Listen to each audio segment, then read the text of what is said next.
बहुत समय पहले की बात है, जब पृथ्वी पर सत्य और अंधकार की शक्तियां संतुलन में थीं। एक राज्य था अनंतपुर। ये राज्य अपनी विद्या, समृद्धि और न्यायप्रिय राजा सत्यव्रत के लिए दूर दूर तक प्रसिद्ध था। राजा सत्यव्रत और रानी दिव्यलता वर्षों से एक संतान की इच्छा लिए जी रहे थे। महल की हर दीवार, हर कोना, हर दीपक सब उनके अधूरेपन के साक्षी बन चुके थे। रानी हर पूर्णिमा को महादेवी के मंदिर में जाकर प्रार्थना करती, आंखों में आंसू, होठों पर बस एक शब्द, एक कन्या दे दो, जो इस भूमि को नई दिशा दे सके। एक रात्रि जब आकाश में पांचों ग्रह एक ही रेखा में आ गए और चांद पर हल्की नीली आभा छा गई, तब महल के आंगन में फूलों की महक एकाएक तीव्र हो गई। हवाओं में सुर बजने लगे और आकाश से एक दिव्य रश्मि रानी के कक्ष में उतर आई। उस रात रानी दिव्यलता ने एक कन्या को जन्म दिया, चंद्रिका। जैसे ही वह जन्मी, पूरे महल में एक दिव्य प्रकाश फैल गया। उसके रोने की आवाज नन्ही सी थी, मगर उसकी आंखों में असीम गहराई थी, मानो वह सब जानती हो, सब पहचानती हो। महल के राजपुरोहित ने जब शिशु को देखा तो उसके माथे पर एक चमकता त्रिभुजाकार चिन्ह देखकर कांप उठा। उसने कहा, यह कोई साधारण बालिका नहीं, यह आकाश पुत्री है। यह देवी का अंश है जो भविष्य में अंधकार को चुनौती देगी। राजा और रानी ने उसका नाम रखा चंद्रिका, क्योंकि वह चांद की तरह शीतल, रहस्यमयी और प्रकाशमयी थी। राज्य भर में उत्सव मनाया गया, मंदिरों में दीप जलाए गए और कवियों ने नए छंद रचे। परंतु उसी आकाश के कोने में जहां चंद्रिका की रश्मि गिरी थी, वहां एक और आंख खुली थी, एक जो प्रकाश को सहन नहीं कर सकती थी। उसी रात जब अनंतपुर दीपों से जगमगा रहा था, एक दूरस्थ पहाड़ की काली गुफा में चुड़ैल रंधिका ध्यान में बैठी थी। वह सदियों पुरानी थी, अंधकार और छल की साधना में रत। उसकी आंखें धुंधली थीं, लेकिन भविष्य को देखने की शक्ति उसमें अब भी विद्यमान थी। जैसे ही चंद्रिका का जन्म हुआ, एक हलचल उसके मंत्रों को तोड़ती है। उसकी चिता सी जलती आंखें खुल जाती हैं और वह कांपती आवाज में बुदबुदाती है, वह आ गई है जिस पर भविष्य टिका है, वह जिसने मेरे अंत को लिखा है। रंधिका, जो वर्षों से अमरता की तलाश में भटक रही थी, जानती थी कि ऐसी दिव्य कन्या की शक्ति यदि किसी के वश में आ जाए तो काल भी उसका कुछ नहीं कर सकता। उसने अपनी जादुई दर्पण को देखा, जिसमें चंद्रिका की छवि उभरती है, नन्ही, मासूम, परंतु चमत्कारी। उसका चेहरा देखते ही रंधिका के चेहरे पर कुटिल मुस्कान आ जाती है। माँ की गोद में एक अमूल्य रत्न पड़ा है, पर अब वह रत्न मेरी मणि बनेगा। रंधिका ने एक घने कोहरे की सवारी तैयार की, नीले सांपों से बनी एक उड़नछाल, और उसके चारों ओर जादू का ऐसा तिलिस्म फैलाया कि पहरेदारों की आंखें बंद हो गईं। वह महल में घुसी, बिना आहट, बिना प्रकाश, बिना डर। वह चंद्रिका को अपने जादू से एक नीली परछाई में लपेटती है और गायब हो जाती है, पीछे छोड़ जाती है बस एक शीतल धूप में भी कपकपाता खाली पालना। रानी दिव्यलता की नींद टूटती है। वो जब झांकती है तो उसका हृदय फट पड़ता है, पालना खाली है। राजा सत्यव्रत अपने सैनिकों को खोज के लिए भेजता है। ज्योतिषियों से पूछा जाता है, जंगल खंगाले जाते हैं, लेकिन चंद्रिका कहीं नहीं मिलती। उसी समय राजपुरोहित कहता है, यह कोई साधारण अपहरण नहीं, यह एक भविष्य को बदलने का प्रयास है। परंतु जिसकी शक्ति आकाश से आई है, उसे पृथ्वी कभी नष्ट नहीं कर सकती। वो लौटेगी, और जब लौटेगी तो साथ लाएगी उजाले की अंतिम ज्योति। राजा रानी शोक में डूब जाते हैं, लेकिन हर पूर्णिमा पर रानी अपने आंगन में दीप जलाती हैं, एक आशा में कि उसकी चंद्रिका फिर से लौटेगी। घोर अंधकार की एक रात, जब सारे पशु पक्षी मौन थे और हवा ठहरी हुई थी, तब चुड़ैल रंधिका एक शिशु को लेकर अपनी उड़नछाल पर जंगलों, नदियों और पर्वतों को पार करती हुई एक रहस्यमयी गुफा में पहुंची। यह कोई साधारण गुफा नहीं थी, इसकी दीवारों पर रह रहकर जादुई रेखाएं चमकती थीं और एक नीली रोशनी हर समय उसमें बहती रहती थी। ये रंधिका का तिलिस्मी घर था, जहां वह अकेली रहती थी, मगर शक्ति और छल से भरी थी। उसने शिशु को एक चांदी के पालने में लिटाया और उसके माथे पर चमकते हुए दिव्य चिन्ह को ढकने के लिए एक काला ताबीज बांध दिया।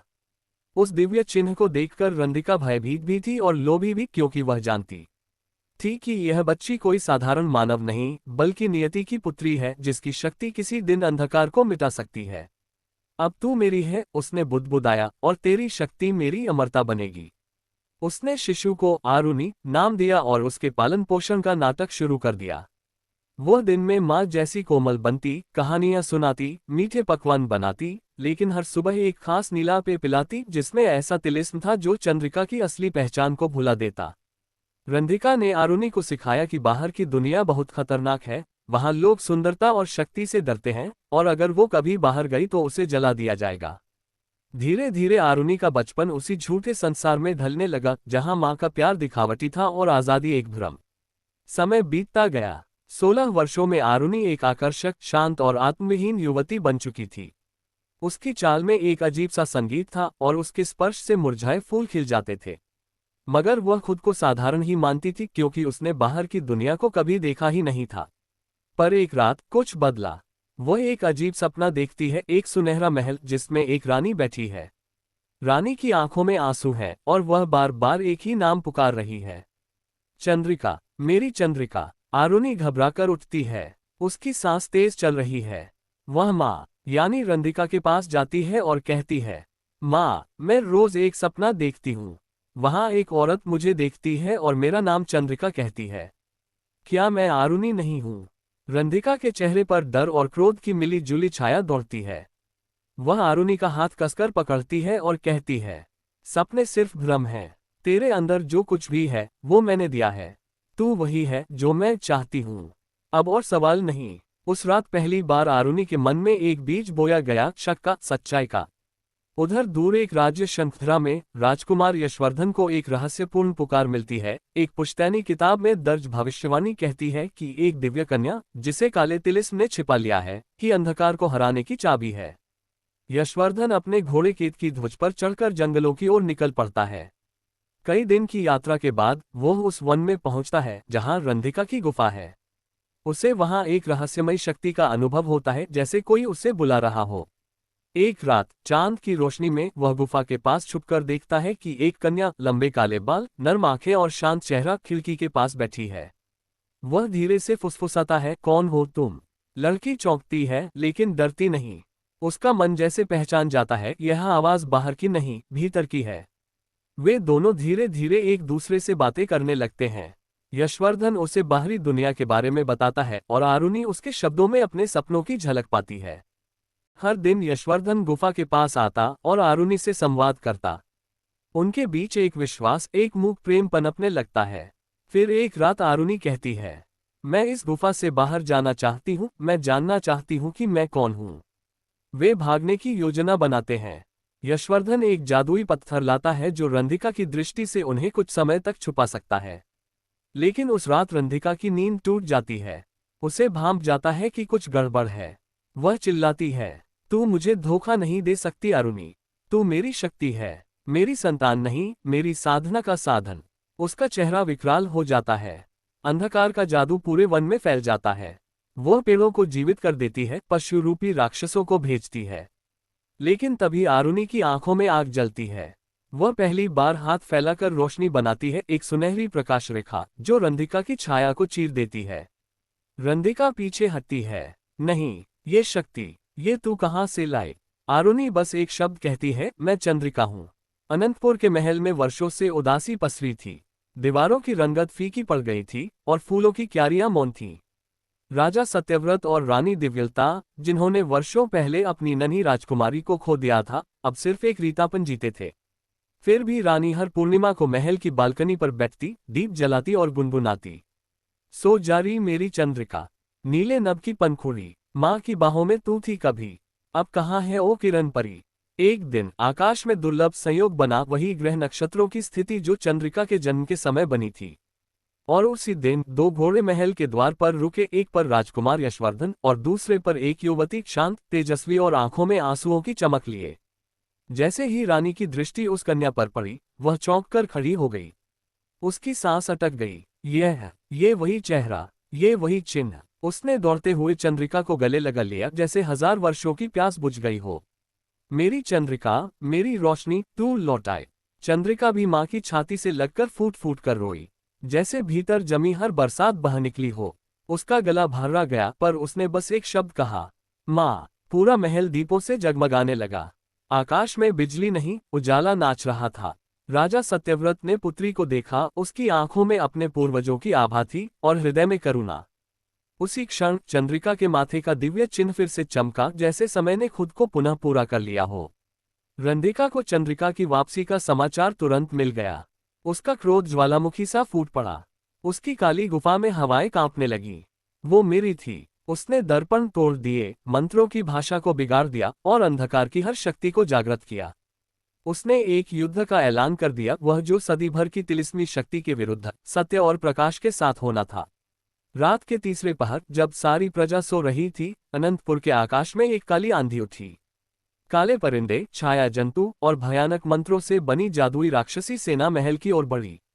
राजा ने युद्ध की तैयारी की, पर यशवर्धन ने कहा, ये युद्ध तलवार से नहीं, आत्मा से लड़ा जाएगा। चंद्रिका शांत रही। उसने मां से आशीर्वाद लिया, सफेद वस्त्र पहने और महल की छत पर जा खड़ी हुई, जहां उसका सामना होना था अपनी पालने वाली छाया से। रंधिका एक विकराल आकृति में प्रकट हुई, उसका चेहरा जला हुआ, आंखों से आग बरस रही थी। तू मुझे छोड़कर नहीं जा सकती थी। तू मेरी थी, मेरी अमरता। चंद्रिका ने कहा, मैं किसी की वस्तु नहीं रंधिका। मैं प्रकाश हूं, और तेरे भीतर जो भी अच्छा था उसे मैं क्षमा करती हूं। रंधिका ने आक्रमण किया, पर हर बार चंद्रिका की हथेली से निकलती रोशनी उसे पीछे धकेल देती। अंततः जब रंधिका ने अंतिम बार पूरी शक्ति से हमला किया, चंद्रिका ने अपनी दोनों हथेलियां आकाश की ओर उठाईं और मंत्र बोला, सत्यवाणी आत्मज्योति, जिससे छाया हटे, जिसमें जीवन फूटे, तू ही मेरा संकल्प है। हे देव प्रकाश, प्रकट हो। प्रकाश की एक लहर गिरी, सफेद, शांत और करुणामयी। रंधिका रोते हुए पिघलने लगी। उसकी आंखों में पहली बार पछतावा था।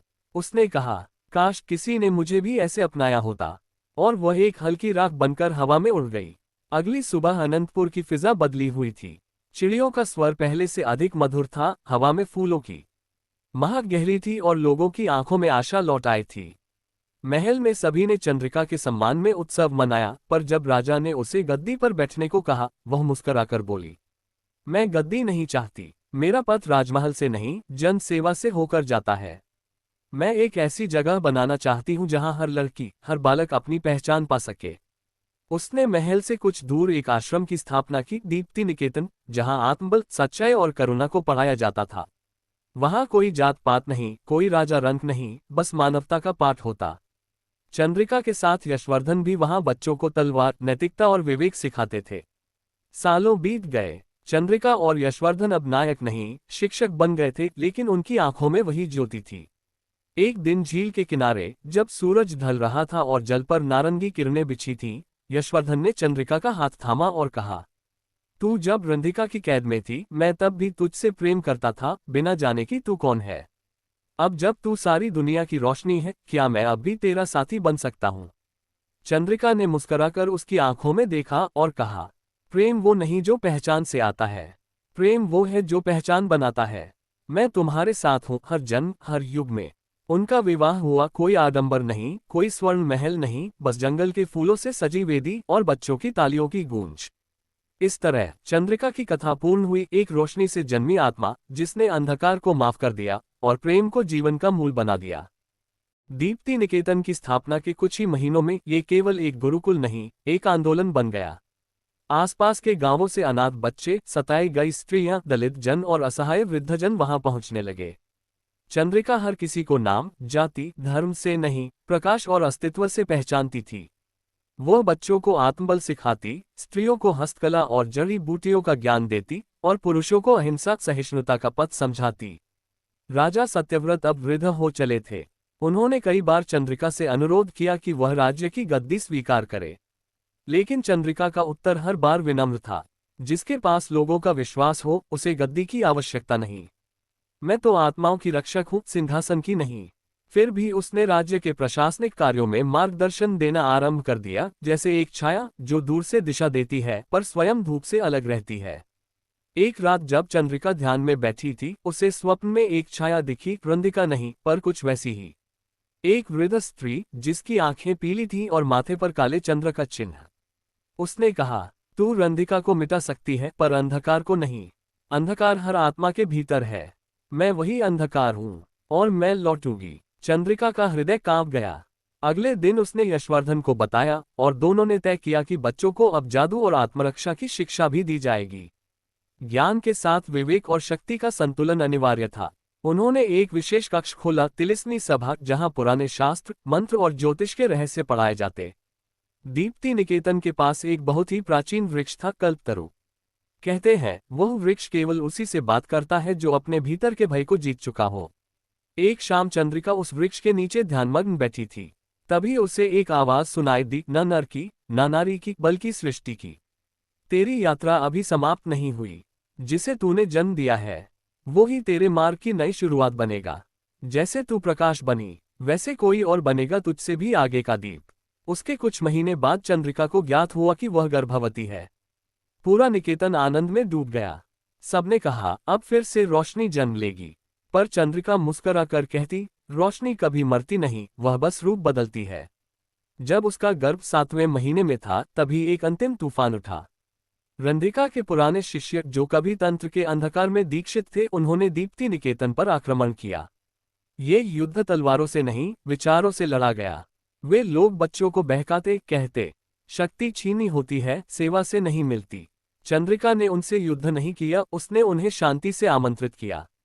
एक सभा बुलाई जहां उसने सबके सामने अपना हृदय खोला। जिसने मुझे जन्म दिया उसने मुझे खो दिया। जिसने मुझे चुराया उसने मुझे अपूर्ण बनाया। पर जो मेरे पास आए मैंने उन्हें संपूर्ण बनाया। अगर शक्ति ही सब कुछ होती तो मैं भी रंधिका बन गई होती। लेकिन मैंने प्रेम को चुना, क्षमा को चुना, और इसलिए मैं बची रही। उसकी बात सुनकर कई शिष्य टूटकर रो पड़े। उन्होंने अपने अस्त्र त्याग दिए और दीप्ति निकेतन का रक्षक बनने की शपथ ली। अंततः वह दिन आया जब चंद्रिका ने एक कन्या को जन्म दिया, एक नन्ही खिलखिलाती रोशनी जिसके जन्म पर बादलों ने वर्षा की और इंद्रधनुष आकाश में मुस्कुराया। उसका नाम रखा गया प्रभा। चंद्रिका ने उसे न किसी महल में पाला, न किसी सत्र में। वो हर बच्चे की तरह बड़े प्यार से, ज्ञान और करुणा के बीच पली बढ़ी। राजकुमार यशवर्धन अब भी उसके साथ था, एक शांत, समर्पित पिता और जीवन साथी। राजा सत्यव्रत ने अंततः गद्दी छोड़ी और चंद्रिका की अनुमति से यशवर्धन को उत्तराधिकारी घोषित किया, पर एक जनगणराज्य की शुरुआत के रूप में, जिसमें हर निर्णय सभा से होता था। दीप्ति निकेतन अब केवल एक स्थान नहीं रहा, वह एक परंपरा बन गया। और चंद्रिका, वह धीरे धीरे सबसे पीछे खिसक गई, जैसे नदी का स्रोत दूर होता है पर जल सदैव बहता है। वह कभी कभी पहाड़ियों पर दिखाई देती थी, प्रभा को कहानियां सुनाती हुई, या ध्यान में बैठी चुप जैसे सृष्टि से संवाद कर रही हो। एक अंतिम दिन प्रभा जब 10 वर्ष की हुई, चंद्रिका ने उसका हाथ पकड़कर कहा, अब तुझे अपने उत्तर की तलाश खुद करनी है। मैं तेरी माँ थी, तेरी रक्षक थी, अब तू मेरी मशाल बन। उस दिन के बाद चंद्रिका दिखाई नहीं दी। कहा जाता है वो प्रकृति में समा गई, एक प्रकाश जो कभी बुझता नहीं। ये कहानी एक राजकुमारी की नहीं, एक आत्मा की है, जो खोई नहीं थी, बस पहचान की प्रतीक्षा कर रही थी। और जिसने जब खुद को पहचाना तो पूरी दुनिया की दिशा बदल दी।